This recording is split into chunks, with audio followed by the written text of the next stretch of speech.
হাল তো ভালো দিচ্ছে না ভাই, ঘুম পাচ্ছে নাকি? ঘরে যে শুয়ে পড়তে পারতেন, জলসায় বসার কি দরকার? ঘুমই পায়। নবীর ওপর দরুদ করছেন, এরকম হাল কেন? রমজান শরীফ গেল, লাইলাতুল কদর গেল, ঈদুল ফিতর গেল, কদিন পর কুরবানি আসবে, ঈদুল আযহা আসবে, তারপরে পরপর মুহররম আসবে, সফর আসবে, রবিউল আউয়াল আসবে। আমাদের হালই এরকমই থাকবে, কিছু বাড়বে না। যে এটা একই অবস্থা। ইমানের পেট কবে হবে? মসজিদ মাদ্রাসা তো কেড়ে নেওয়ার অবস্থা, ওয়াকাফের টোকা মেরে দিয়েছে মুসলমানদের, ওয়াকাফ বিল করবে। এখন এরা নিরামি থাকবে না একটু জাগবে? একটু দিল খুলে মহাব্বতে উচ্চ আওয়াজে কলিজা থেকে আমার নবী সরকারে দো আলম আফতাবে শরিয়ত শাহনশাহ রিসালাত রাসূলুস সাকালাইন ইমামুল হারামাইন সাইয়্যিদুল আম্বিয়া ওয়াল মুরসালিন আকা মাওলা রাহমাতাল লিল আলামিন আমার নবী পাকের উপর অন্তর থেকে দিল খুলে উম্মতের পক্ষ থেকে কলিজা থেকে দরুদ শরীফ আল্লাহুম্মা সাল্লি আলা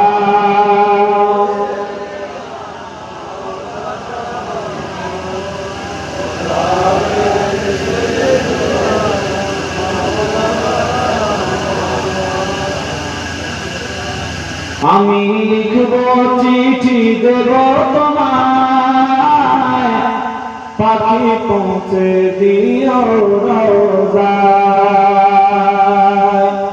আমি লিখব চিঠি দেব তোমায়, পাখি পৌঁছে দিও রোজায়। আমি থাকব বসে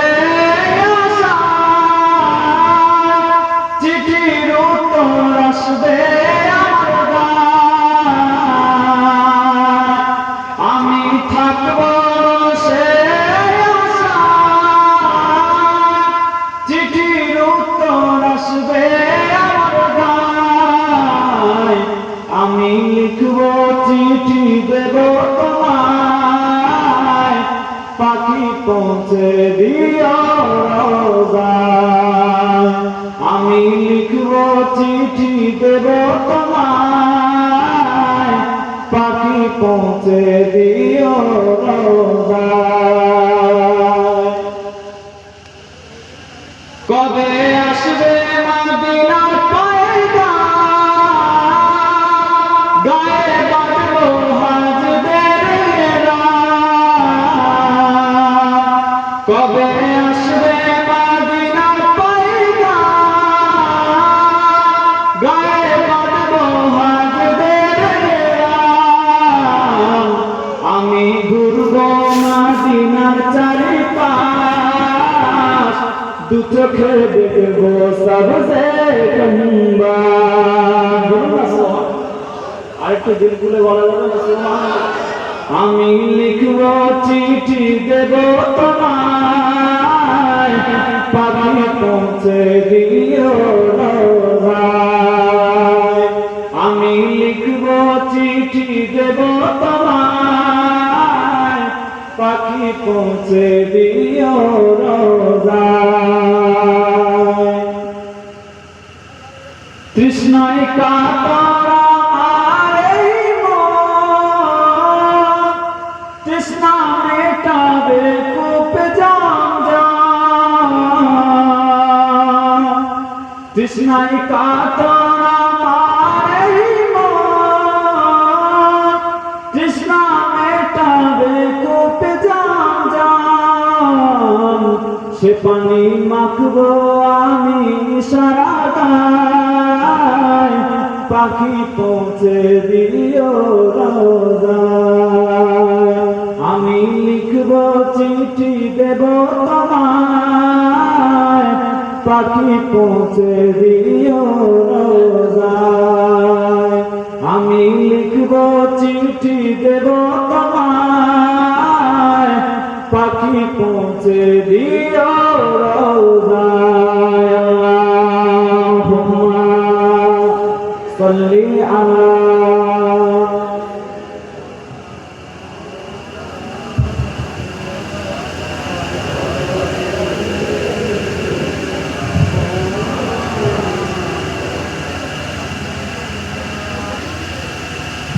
নবী পাক সাল্লাল্লাহু আলাইহি ওয়াসাল্লাম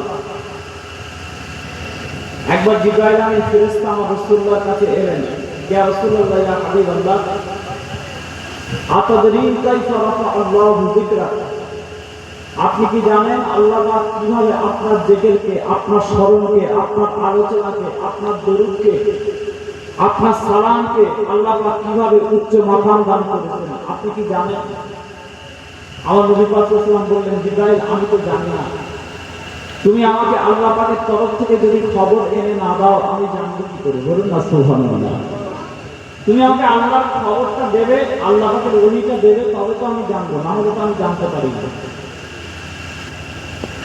আল্লাহ পাক রব্বুল আলামিন কোরআন শরীফে বলেছেন, ওয়া মা ইয়ানতিকু আনিল হাওয়া ইন হুয়া ইল্লা ওয়াহয়ুন ইউহা। আল্লাহ পাক রব্বুল আলামিন কোরআন শরীফের মধ্যে জানিয়ে দিয়েছেন, ও আমার হাবিব, ও আমার রাসূল, ও আমার হাবিব, ও রাহমাতান লিল আলামিন, ওয়া মা ইয়ানতিকু আনিল হাওয়া ইন হুয়া ইল্লা ওয়াহয়ুন ইউহা। আমি আল্লাহ পাক রব্বুল আলামিন আপনার প্রতি যা ওহী করি আপনি সেগুলোই মানুষকে বলেন। ও দুনিয়া মুসলমান, আমার আল্লাহ পাক বার্তা দিলেন, আমার রাসূলুল্লাহ সাল্লাল্লাহু আলাইহি ওয়াসাল্লাম যখন বিশ্ব জগতের মানুষের সামনে কথা বলে, যখন সাহাবাদের মধ্যে কথা বলে, যখন আম মানুষদের মধ্যে ওয়াজ করে, না না না, আমার রাসূলুল্লাহ নিজে থেকে কোনো কথা বলে না, আমার রাসূলুল্লাহ বানিয়ে বানিয়ে কোনো কথা বলে না, আমার রাসূলুল্লাহ তৈরি করে করে কোনো কথা বলে না, বরং আল্লাহ কোরআন জানিয়ে দিচ্ছে, আল্লাহ পাক বলছেন আমার রাসূলুল্লাহ সেই কথাগুলোই তোমাদের সামনে আলোচনা করে।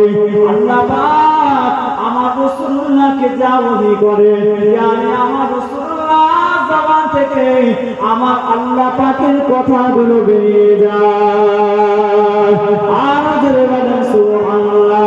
হে উম্মত উম্মতিরা, আমার নবী পাক সাল্লাল্লাহু আলাইহি ওয়াসাল্লাম যা কিছু কথা বলেন এটা কোনো নিজের বানিয়ে বানিয়ে কথা নয়, এটা আমার আল্লাহ পাকেরই কথা, আমার রাসূলুল্লাহ জানিয়ে না। আল্লাহ পাক রব্বুল আলামিন জিবরাইল আমিন ফেরেশতাকে দিয়ে বলে পাঠায়, ও আমার হাবিব আতাদরি কাইফা রাফা আল্লাহু যিকরা, আপনি কি জানেন আল্লাহ পাক আপনার জিকিরকে কিভাবে উচ্চ মাকাম দান করেছে? আমার রাসূলুল্লাহকে জিবরাইল আমিন ফেরেশতা জানিয়ে দেয়। এখনই আমাকে আমার আল্লাহ পাক বলে পাঠালেন, আমার হাবিবকে দিয়ে বলে দাও, ইযা যুকিরতু যুকিরতা মাই, এই পৃথিবীর জমিনে, এই বিশ্ব জগতের মধ্যে যেখানে যেখানে আল্লাহ স্মরণ হবে, যেখানে যেখানে আমি আল্লাহ আমার জিকির করা হবে, পাশাপাশি আমার হাবিব আমার বন্ধু মুহাম্মদ রাসূলুল্লাহ আলোচনা করা হবে। আর জোরে বলেন সুবহানাল্লাহ। আপনারা আপনাদের জলসায় নবীর আলোচনা করতে বসেছেন, নবীর জিকির করতে, নবীর দরুদ করতে বসেছেন, আল্লাহ পাকের জিকির করতে বসেছেন। জোরে বলেন সুবহানাল্লাহ। আল্লাহ পাক দেখে দেখে দেখে দেখে আপনাকে আমাকে এমন একটা মজলিসে বসিয়ে দিল, যেই মজলিসের গুরুত্ব ফজিলত দুনিয়ার সমস্ত মজলিসের থেকে বেশি। রাত 3টে বাজে বলে মন মেজাজ খারাপ, ঘুম পাচ্ছে, হতে পারে, না হবার কিছু নেই। মানুষের চরিত্র হচ্ছে রাত্রে ঘুমানো, মানুষের বৈশিষ্ট্য হচ্ছে রাত্রে ঘুমানো, হতেই পারে। কিন্তু যে জায়গাটায় বসে আছেন এই জায়গাটা আম কোনো জায়গা নয়, দুনিয়ার অন্য কোনো মজলিসের মতো এই মজলিসটা নয়। এই মজলিসের একটা আদব আছে, একটা শিষ্টাচার আছে, একটা নিয়ম আছে, একটা তান্ত্রিক নিয়মতান্ত্রিক একটা ব্যাপার আছে, আদব আছে। এখানে যতক্ষণ বসে থাকবেন, যতক্ষণ বসে থাকবেন আদব নিয়ে বসে থাকবেন। জোরে বলেন সুবহানাল্লাহ। আল্লাহ পাক যেন তৌফিক দেয়। পায়মাদুসসালাম আযায়া হে রাহমাতুল মাতিয়া, আল্লাহ নবী আল্লাহ রাসূল দিন দুনিয়ার বাদশাহ হাবিবুল্লাহ জনাব মুহাম্মদ রাসূলুল্লাহ সাল্লাল্লাহু আলাইহি ওয়াসাল্লাম হাদিস শরীফের মধ্যে জানিয়েছেন, আলাইকুম বিমাজালিসাতিল উলামায়ে আও ইসতিমা'i কালামিল হুকামায়ে ফা ইন্নাল্লাহা ইউহিল কলবাল মাইয়িতা বিনূরিল হিকমাতি কামা ইউহিল আরদাল মাইয়িতা বিমাইল মাতা।